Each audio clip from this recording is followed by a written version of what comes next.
Olá pessoal, bem-vindos ao canal Hernandes Carvalho Lab. Meu nome é João Rodolfo, eu sou aluno de doutorado em Biologia Celular Estrutural. Nossa videoaula de hoje é sobre complexo de Golgi.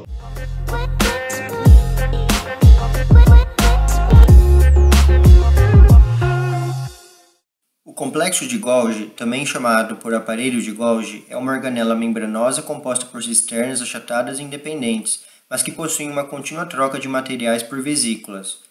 Ele está presente na maioria das células eucarióticas, porém não é encontrado em células como hemácias e espermatozoides. Grande parte das proteínas e lipídios sintetizadas pelo retículo endoplasmático tem como destino a superfície celular ou mesmo meio extracelular, e para atingir tais locais, elas percorrem uma via de transporte intracelular chamada de via biosintética secretora. Esta via é composta pelo retículo endoplasmático, onde ocorre a síntese das substâncias, pelo complexo de Golgi e pelas vesículas de transporte. Juntos, eles promovem o processamento, a seleção e o transporte das substâncias a serem secretadas. O complexo de Golgi foi primeiro descrito pelo médico italiano Camillo Golgi em 1898. Por muito tempo, ele trabalhou com a técnica histológica utilizada até hoje em dia, que é a impregnação pela prata, como nesta imagem, e com ela verificou a presença constante de um retículo em células secretoras, neurônios e células metabolicamente ativas. Porém, devido à ausência de outra técnica de microscopia óptica que evidenciasse essa estrutura na época, foi difícil de garantir que não se tratava de um artefato. Somente com observações em microscópio eletrônico em meados do século seguinte que foi possível a confirmação de sua existência.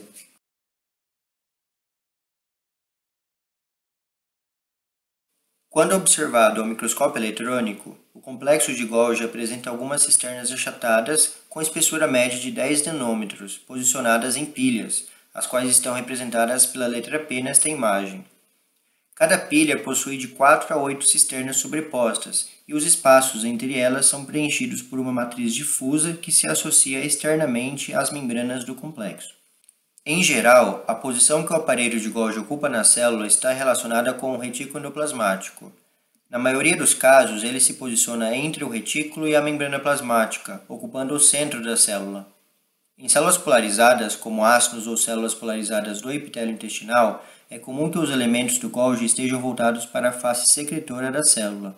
O complexo de Golgi possui duas faces, a face cis, de conformação convexa e voltada para o retículo endoplasmático, e a sua face oposta, chamada de face trans, de conformação côncava.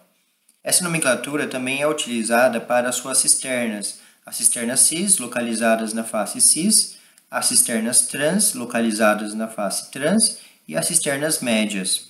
Também fazem parte da organela redes formadas por estruturas membranosas conectadas, tubulares ou na forma de cisternas. Nessas redes há um intenso brotamento e fusão de vesículas.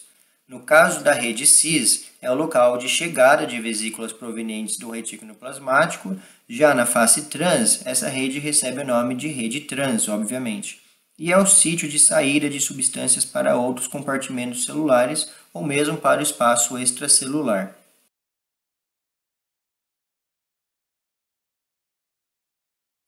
As membranas das cisternas do Golgi possuem composição variável.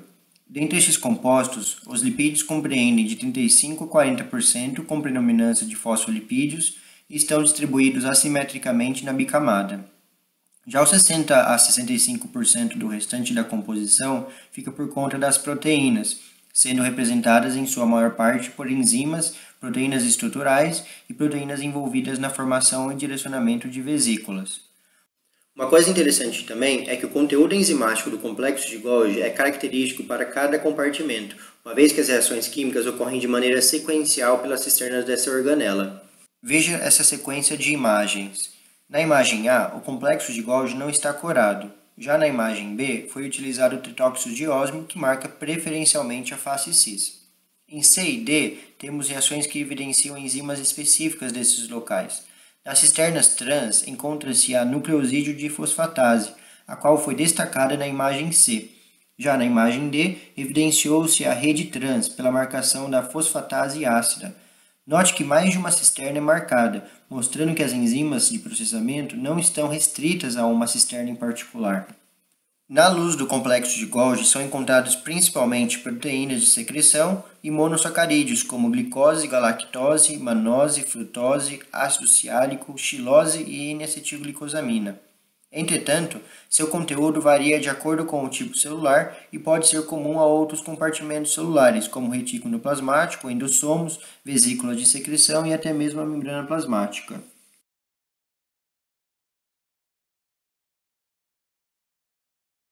A própria composição da luz do complexo de Golgi já indica características relevantes em seu aspecto funcional. Dentro dos diferentes compartimentos, as proteínas e os lipídios provenientes do retículo plasmático sofrem algumas modificações estruturais, como glicosilação, sulfatação e fosforilação, e que são fundamentais para o funcionamento adequado dessas moléculas. Nesta imagem, podemos ver diferentes etapas de processamento de substâncias em diferentes compartimentos do Golgi, como a fosforilação logo na face cis. Além desta modificação, há também a remoção de mannose em cisternas cis e médias. Em cisternas médias também há a adição de N-acetilglicosamina. Já em cisternas trans, observa-se a adição de galactose e ácido N-acetilneuramínico e a sulfatação de tirosinas e carboidratos na rede trans.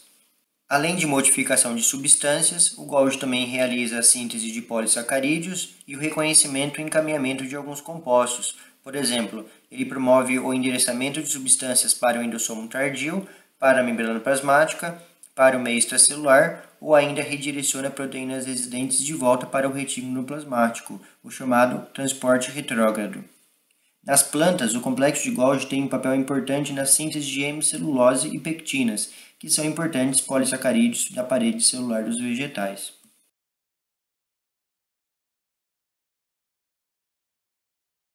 Como eu disse anteriormente, normalmente o complexo de Golgi se situa estrategicamente entre o retículo plasmático e a membrana plasmática. Proteínas e lipídios que são sintetizados pelo retículo são encaminhados por meio de vesículas para a rede cis do Golgi, passando pelas cisternas médias até deixarem a rede trans do complexo e serem encaminhadas ou para o meio extracelular ou para a membrana plasmática, ou ainda para compartimentos intracelulares, como as proteínas lisossomais que são destinadas aos endossomos tardios.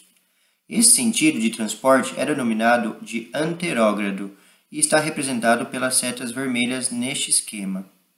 Por outro lado, algumas proteínas residentes tanto do retículo plasmático quanto do próprio aparelho de Golgi podem participar do processo anterógrado para transportar seu conteúdo a seus destinos, assim como participar de uma via de reciclagem de substâncias e de retorno das proteínas residentes a seus devidos locais. Por isso, esta via de transporte é denominada de transporte retrógrado e está representada pelas setas azuis. Um exemplo de transporte retrógrado são as proteínas residentes da luz do retículo, que não são retidas fisicamente, mas que possuem a sequência de aminoácidos CADEL ou outra similar.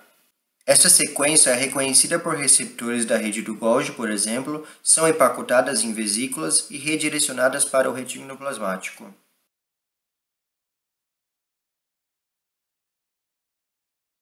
Produtos a serem secretados e que são transportados através do complexo de Golgi podem seguir dois caminhos distintos.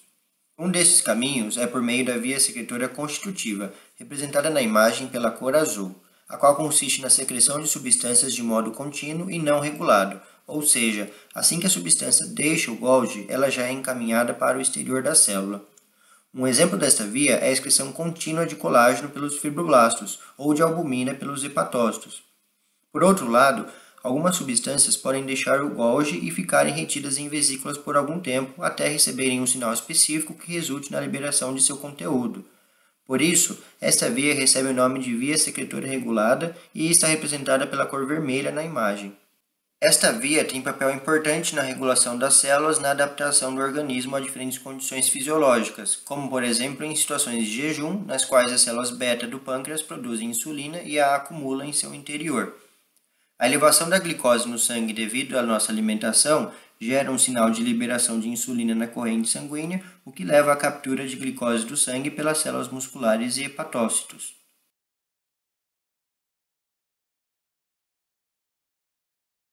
Atualmente, são observadas diferentes classes de proteínas que recobrem as vesículas e cada uma delas desempenha papéis específicos no transporte de substâncias.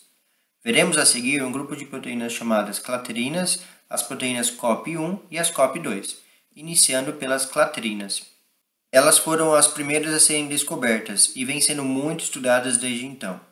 Cada subunidade de clatrina é composta por 3 cadeias polipeptídicas pesadas e 3 leves. Elas se unem formando uma rede fibrosa que, vista ao microscópio eletrônico, apresenta desenhos de hexágonos e pentágonos. Cada subunidade apresenta uma curvatura, por isso sua polimerização resulta em uma estrutura também curva. Essa característica leva à curvatura da membrana plasmática desde o início da compartimentalização até finalmente o brotamento da vesícula. Complexos proteicos denominados de adaptina ou proteínas adaptadoras se ligam tanto à clatrina quanto às proteínas transmembranas, que por sua vez funcionam como receptores e reconhecem substâncias específicas, selecionando, portanto, o conteúdo da vesícula. Vesículas cobertas por clatrinas brotam da rede trans do Golgi e podem ser encaminhadas aos endossomos tardios quando houver marcadores de manose 6-fosfato, ou ainda aos vacúolos citoplasmáticos e à membrana plasmática. As vesículas cobertas por COP2 são responsáveis pelo transporte de substâncias do retículo endoplasmático para o complexo de Golgi e do complexo de Golgi para a membrana plasmática, ou seja, pelo transporte anterógrado. Esse transporte está relacionado à via biosintética secretora, permitindo que substâncias recém-produzidas no retículo sofram processamento e endereçamento pelo complexo de Golgi. Observe que, assim como as clatrinas, as proteínas COP2 se posicionam externamente à vesícula e também contam com proteínas adaptadoras com receptores de carga. Note também que as proteínas mal dobradas ou não enoveladas ficam retidas no retículo endoplasmático por chaperonas, as quais possuem justamente a função de auxiliar tais proteínas no redobramento correto. Para saber mais sobre este processo, clique no link acima ou acesse pelo endereço deixado na descrição dessa videoaula. Já as vesículas cobertas por COP1 efetuam o transporte retrógrado de substâncias entre os diferentes compartimentos do Golgi e desses para o retículo endoplasmático. A cobertura por COP1 também permite o tráfego anterógrado, porém apenas entre as cisternas do complexo de Golgi. O transporte efetuado por essas vesículas é fundamental para a manutenção da correta organização e diferenciação das cisternas do Golgi. Atualmente, admite-se a possibilidade de transporte por outro mecanismo, porém esse mecanismo ainda não está totalmente elucidado. E para onde vão as vesículas e como elas reconhecem para onde devem ir? Em transporte, as substâncias em tráfego são destinadas a sítios específicos e as vesículas transportadoras precisam reconhecer tais sítios em meio a todos os demais compartimentos celulares, fundir-se a ele e liberar seu conteúdo. Duas classes de proteínas estão envolvidas no reconhecimento entre a vesícula e o compartimento-alvo, as proteínas RABs e as do tipo SNER. Assim que uma vesícula se aproxima do compartimento-alvo, ocorre o reconhecimento e ancoragem entre as proteínas RAB da vesícula e as proteínas efetoras de RAB situadas no compartimento-alvo. Então, a SNER do compartimento-alvo, ou T-SNER, liga-se à SNER da vesícula, a V-SNER, e assim aproximam ainda mais essas estruturas. Essa aproximação leva à fusão entre a membrana da vesícula e a do compartimento-alvo, liberando, portanto, o conteúdo da vesícula no seu compartimento-alvo. Bom, pessoal, nossa videoaula vai ficando por aqui. Espero que vocês tenham gostado e que ela contribua para o estudo de vocês. Até a próxima!